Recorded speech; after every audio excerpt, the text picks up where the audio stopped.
श्रीदेवी हरिप्रिया जी के चैनल को देखने के लिए परम पूज्य श्रीदेवी जी के YouTube चैनल को सब्सक्राइब करें तथा पूज्य श्रीदेवी जी की कथाओं को सर्वप्रथम देखने के लिए बेल आइकन दबाना न भूलें और फेसबुक पेज से जुड़ने के लिए परम पूज्य श्रीदेवी जी को फॉलो करें। देखिए, आप लोगों ने भक्त को भगवान के द्वार पर नंगे पांव जाते देखा होगा, पर आज भगवान भक्त के यहाँ नंगे पांव जा रहे हैं। विदुर जी के दरवाजे पहुंच गए और बड़ी जोर से आवाज लगाने लगे, अरे काका जी। विदुरानी जी स्नान कर रही थी। जैसे ही गोविंद की आवाज सुनी, मानो मंत्र मुग्ध हो गई, भूल गई सब कुछ। एक वस्त्र को अपने तल पर लपेटा और सीधे दरवाजे की ओर भागी चली गई। जैसे ही दरवाजा खोला, कन्हैया कहने लगे, अरे काकी जी कैसी हो? विदुरानी कहने लगी, अरे लाला तू? अब तो लाला को देख के लाला की निगाहों में ही खो गई। लाला के स्वरूप को देखती ही जा रही है कि कान्हा कितना सुंदर है, कितना प्यारो है। इतनी मंत्र मुग्ध हो गई कि भूल ही गई कि मैं कन्हैया से ये तो कह दूं कि आजा लाला, अंदर तो आजा। कन्हैया कहने लगे, अरे काकी जी अंदर भी ले जाओगी क्या? यहीं देखती ही रहोगी, निहारती ही रहोगी? जैसे ये कहा, विदुरानी कहने लगी, ना ना लाला, आ अंदर आ। अब जैसे ही कन्हैया जी को अंदर लेकर के आई, कृष्ण भगवान कहने लगे कि काका जी कहाँ हैं? विदुरानी कहने लगी, अरे लाला तेरे काका आते ही होंगे, आ तू जरा यहाँ बैठ। अब कान्हा को क्या कर रही है?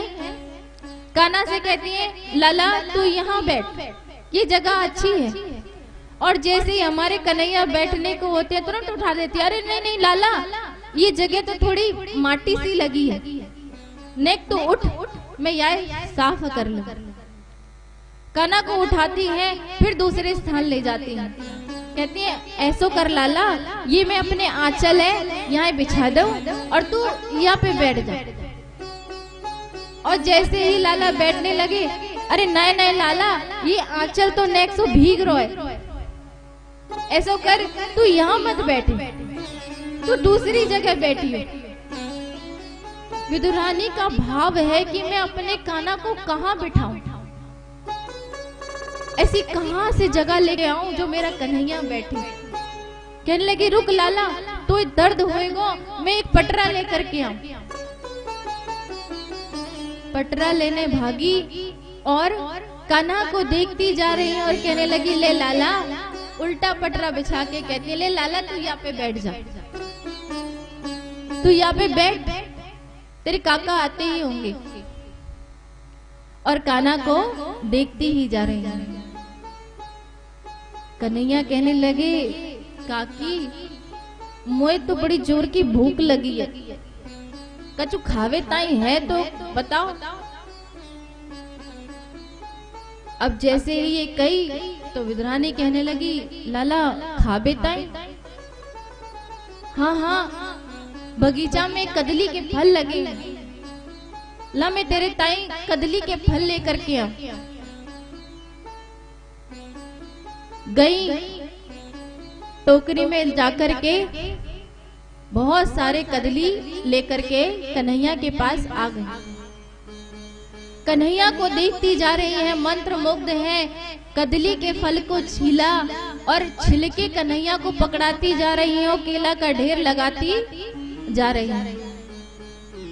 कन्हैया ने एक छिलका खाया, दो छिलके खाए, 5 खाए 10 खाए, कम से कम 25 छिलके कान्हा खाते ही चले गए।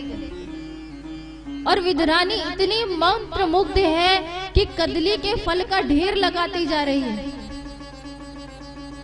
और कदली के फल के छिलका विदुर जी को खिलाती जा रही है। अब इतने में ही काका जी का आगमन होता है। काका जी आए और आते ही कहते हैं, अरे सुनती हो?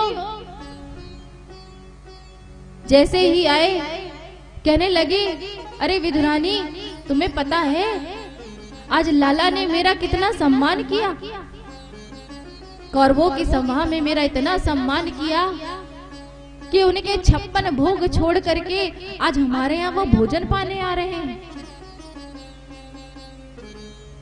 विदुर जी ये वार्तालाप विदुरानी से कर रहे हैं। विदुरानी कहने लगी कि आ नहीं रहे हैं, वो तो कब के आ गए हैं। कहने लगी, अच्छा आ गए हैं तो तूने उन्हें कुछ अच्छी जगह बिठाया कि नहीं बिठाया? कहने लगी, हाँ हाँ मैंने लाला के ताई एक बड़ो ही सुंदर सो पटला दियो है और लाला वहां पे बैठो है। कह रहे, अच्छा चल चल मैं भी तो देखूं। अब जैसे ही विदुर जी गए और कान्हा जी को देखा कि वो आधा छिलका कदली का उनके मुख में है और आधा छिलका कदली का बाहर है, तुरंत जाकर के विदुर जी की आंखों में आंसू आने लगे। कान्हा से कहने लगे, अरे कान्हा ये छिलका मोड़ दो, तुम इतनी देर से ये छिलका खाए जा रहे हो। अरे विदुरानी तुम का बाबरी है गई का? तुमने लाला को इतने सारे छिलका खिला डाले और कदली यहाँ ढेर लगा दियो। ये का कियो तूने? मेरे लाला को कंठ इतना नाजुक है कि वाकई गले में घाव रह गए होंगे। क्षमा करियो कान्हा, मुझे क्षमा करियो, मैं तेरी सेवा ना कर पायो। जैसे ही ये कहा, कन्हैया ने तुरंत विदुर जी से कहा, अरे काका जी ऐसा क्यों कहते हो? मुझे तो पता ही नहीं चला कि काकी जी प्रेम में मुझे क्या खिला रहे हैं। ये तो आपने मुझे स्मरण कराया कि मैं छिलके खा रहा था। मुझे खुद इतना स्वाद कभी किसी के व्यंजन में नहीं आया जो स्वाद मुझे इस काकी जी के कदली के छिलकों में आया। जैसे ये कहा, विदुर जी बड़े ही भाव विभोर हो गए। कहने लगे, लाला मैं तेरे ताई बड़े ही सुंदर सो माखन को लड़ुआ लाया हूं, तूने किया है तो खा ले, तेरा कंठ ठीक थोड़ा गीलो है जाएगा। जैसे ही विदुर जी खिलाने लगे, मेरा कन्हैया कहने लगा, अरे काका जी यह माखन के लड़ुआ में वो स्वाद ना है जो काकी के केला के छिलकन में हो। कहने का भाव है कि भगवान आपकी आस्था को देखते हैं, आपके प्रेम को देखते हैं। भगवान ये नहीं देखते कि आपके पास धन कितना है। भगवान ये नहीं देखते कि आपका प्रतिष्ठा कितनी है। आप मंत्री हैं, प्रधानमंत्री हैं, उन्हें इससे कोई मतलब नहीं है। आप ऊंची जाति के हैं, नीची जाति के, उन्हें कोई मतलब नहीं है। उन्हें मतलब है तो सिर्फ प्रेम से। और प्रभु क्या कह रहे हैं?